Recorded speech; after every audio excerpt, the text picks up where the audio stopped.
Welcome back. It's me, Crystal Sky. How are y'all doing today? And today I am reading page 33 to page 40.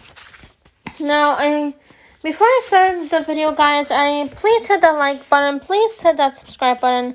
Help me grow on this channel. I would really appreciate that. And welcome back if you already know my channel, or welcome if you're new. I hope you enjoy. And let's start reading book Ingo by Helen DeMore. It seems like 100 years since the day of Dad's memorial service. But really, it's a year and a month and a day. 396 days. Sometimes, when I first wake up, I don't remember. I think I can hear Dad downstairs or in the bathroom. Everything is normal, and it swipes over me like a dark cloud. In the daytime, I make myself forget. It doesn't always work, even when I'm doing things I love, like swimming or eating chocolate cake or designing stuff on the school computers. The thought of Dad is always in my mind, somewhere like a bruise. It's the same for Connor. We don't talk about Dad in front of Mom because she gets upset. We hate her getting upset. She's a lot better than she was. She eats proper meals now, and she doesn't get up in the night and drink cups of tea and walk about downstairs for hours. We never ever tell Mom that we think one day we'll find Dad again. She wouldn't believe us anyway. I used to run to the phone every time it rang. Yes. Hello, who is it? And each time it wasn't Dad's voice. I felt as if the light had been switched off. When the postman came, I would try to get the door first and grab the letter with my heart pounding. But it was never Dad's handwriting on the envelopes. Even when someone knocked at the door, my hopes would spring up again. But why would Dad knock at the door of his own house? I didn't do these things anymore. The phone ringing is just the phone ringing. The postman probably bring another bill. And the knock on the door means a neighbor. You know how the sea grinds down stones into sand over years and years and years. Nobody ever sees it. It happens so slowly, and then at last the sand is so fine you can swift it in your fingers. Losing Dad is like being worn away by a force that's so powerful nothing can resist it. We are like stones being changed into something completely different. If you look casually at me and Mom and Connor now, you might think we were the same people as we were years ago, except that we're a year older. But we are not the same people. We have changed where no one can see it, inside our minds and our feelings. I don't want us to change, but I can't stop it. Where's Connor? Have you seen him? Mom's rushing around, getting ready for work. She is always rushing. These days, but at least that means that she never just sits staring into space. Mom's on the evening shift this week at the restaurant, where she works in St. Parents. She leaves at 4 and she will be back after midnight. Mom stops in front of the living room mirror and pins up her hair and puts on her lipstick. She never used to wear lipstick every day. Sapphire, are you listening to me? Mom snaps.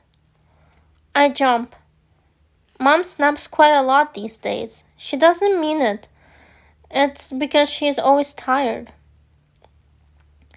She works on one of those expensive new restaurants down by the harbor. The tips are good, but the hours are long in the summer season. Mom got a 20-pound note from one party last week. 20 pounds. Imagine having so much money you can give away a 20-pound tip on top of paying for your meal. But then there are also mean people who spend £100 on one dinner and think a pound tip is enough. Sapphire, will you please stop daydreaming? Sorry, Mom. For the third time, where's Connor? Gone up to Jake's. I have no idea where Connor is, but I want Mom to go off to work happy. I told him to be back by 3, says Mom. I don't like leaving you here on your own, Sophie. Yes, I know you will be all right, but I feel safer if Connor's here. Oh dear, these school holidays, they go on forever. But they're only just started, Mom.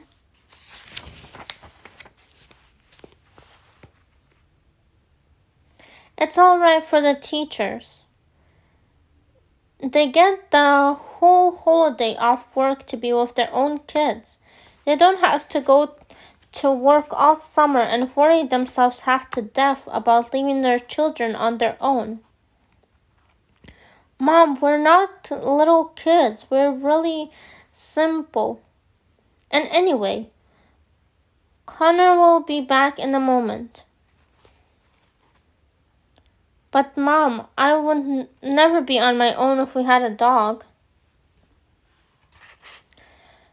Sapphire, please don't start that dog business again. Oh no, now I messed up my lipstick. I think you look nicer without lipstick. The customers don't, mumbled Mom as she whips off the smashed lipstick and puts on more. Look at the ring under my eye, Sophie. I need a bit of color. Now, if Connor's not back by 5, call me on my mobile. It is so unfair. Jake's got 3 dogs and we haven't even got one. His mom said we could have Sandy, my favorite puppy. The one with the folding down ear, but Mom wouldn't let us.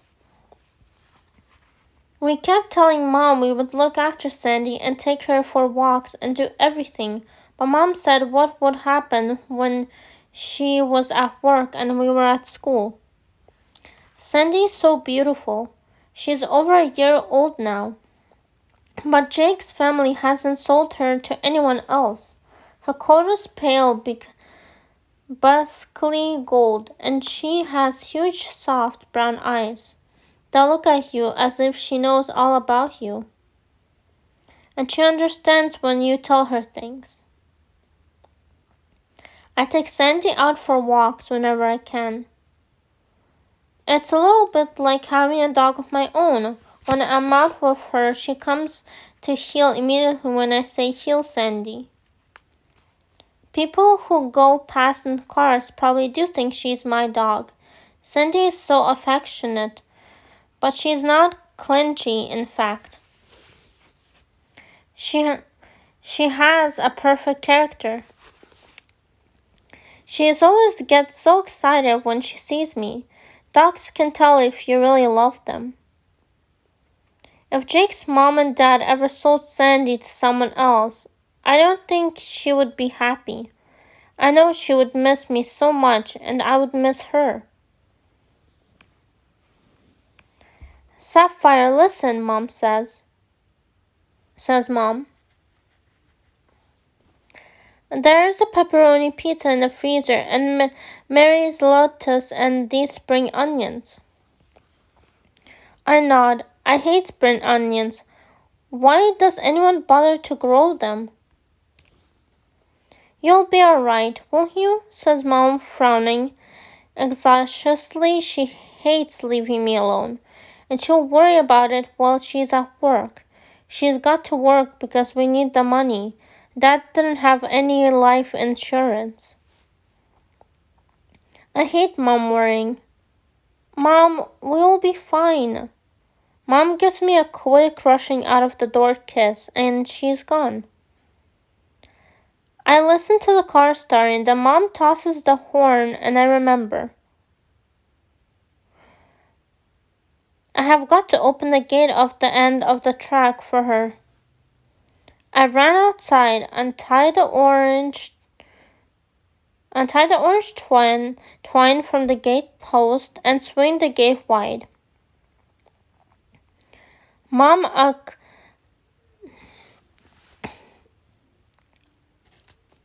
accelerates through, waving at me with a bright smile that doesn't fool me for a second.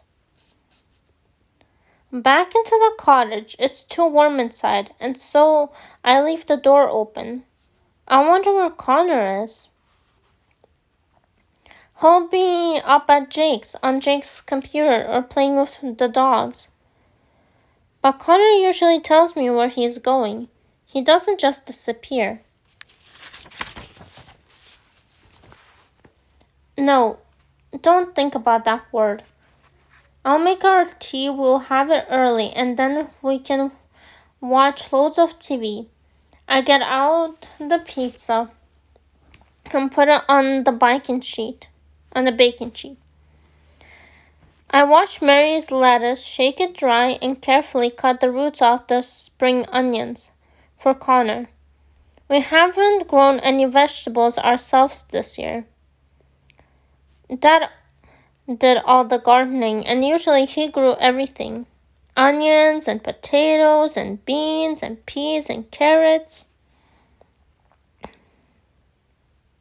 And all our salad stuff.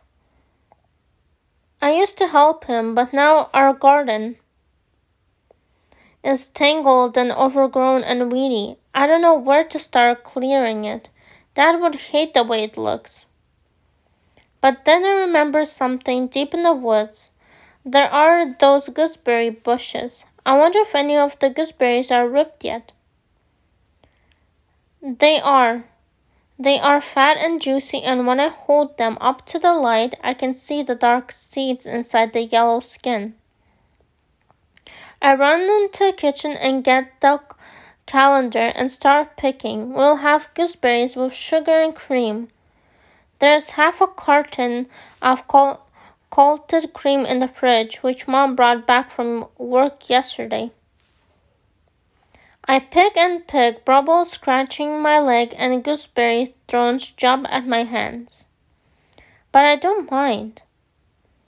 I have got nearly a whole calendar full now. There will be plenty for tomorrow as well, so Mom will be pleased. Connor's going to love them. Connor, where is he? Worry stabs through me again. I look at my watch and it's 5:25. Mom said to call her if he wasn't back by 5. But I can't do that. She'd be so scared she might have an accident from driving back here too fast. And she would lose a whole night's pay. I look around. Everything's still. Why is the distance I can see Alice Trin hidden, watering the garden gnomes by her front door. Even from a distance, you can see the cramped way that Alice moves. She has to peer up close at things before she can see them. No good asking her if she's seen Connor. I could ask Mary. No, I won't. Connor hasn't disappeared. He's laid back, that's all. If I ask Mary, will Connor's absence seem serious like the night when Dad... No, don't think about it. I never ever want to visit that awful night again. I could phone Jake's house, maybe a bit later. But what if his mom answers and says, no, Connor Connor's not been up here today. Is everything alright, Sapphire? I go back inside and pull the colander of gooseberries on the kitchen table. I'll top and tail them later. The cottage seems quieter than ever. I can't settle anywhere. I turn the TV on and then quickly turn it off in case it stops me hearing Connor's bike. Suddenly, I think that maybe Connor's up to his bedroom asleep. Connor, I call. Connor. Maybe he can't hear me, because he's got the David over his head. I run up to my room and climb the loft ladder to Connor's room, almost sure by now that he'll be curled up under the David. The bed is empty, the David is on the floor. I wonder if he's left me a note on his pillow, the way people do in the books, but of course he hasn't. I end up searching all around the loft, as if Connor might have left a clue somewhere. I even bent down to peer out of the little window that Dad made. I remember him making it, after he had boarded the loft for Connor. He let me sit on the floor and watch and pass his tools to him. No, Sapphire, you're not allowed to think about things like that. They only make your eyes hurt. And Dad's not dead. You know that. He's just... Stop making that stupid baby noise this minute. Connor's window, it looks straight out to sea. The sea is spread blue and purple and aquamarine in the late afternoon light. It's very calm, although the swell is rolling in under the surface of the water. There's a fishing boat near the horizon. It's much too hot and stuffy in Connor's loft. If only I was down at the cove, walking to the water, feeling the delicious coldness of it move up my body. I would walk in as deep as I could, and bounds of the water would lift me off my feet, and I would be swimming. I could swim right out into the middle of the bay and lay on my back and stare up into the clear sky. Or maybe I would dive down, deep into the water and open my eyes and see the ridges of sand that tides make on the seafloor. And ridges of sand that the tide makes on... Oh, sorry guys, I read two things. The tiny shells, I would see the red and orange weed that clinches on the rocks and swings to and fro as the tide comes in. I could watch the crabs scuttling when they felt my... Alright guys, so I hope you enjoyed this chapter of Indigo, page 33 to page 40. I hope you honestly did, guys, enjoy. Please hit that subscribe button. Please hit that like button.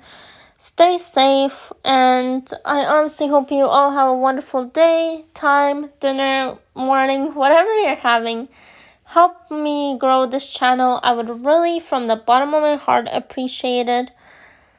And if you want to see anything specific on my channel, like let's say like a vlog to the beach if everything calms down, or vlog, or like a workout vlog, what I do, probably not a workout one, but you get the point, guys. If you want to see anything, just tell me down in the comments. I will respond to you, of course, best way that I can, and I will try to do what you are asking on this channel. Now, I hope you guys, like I said, have a good day, I love you all, and I'll see you guys next time.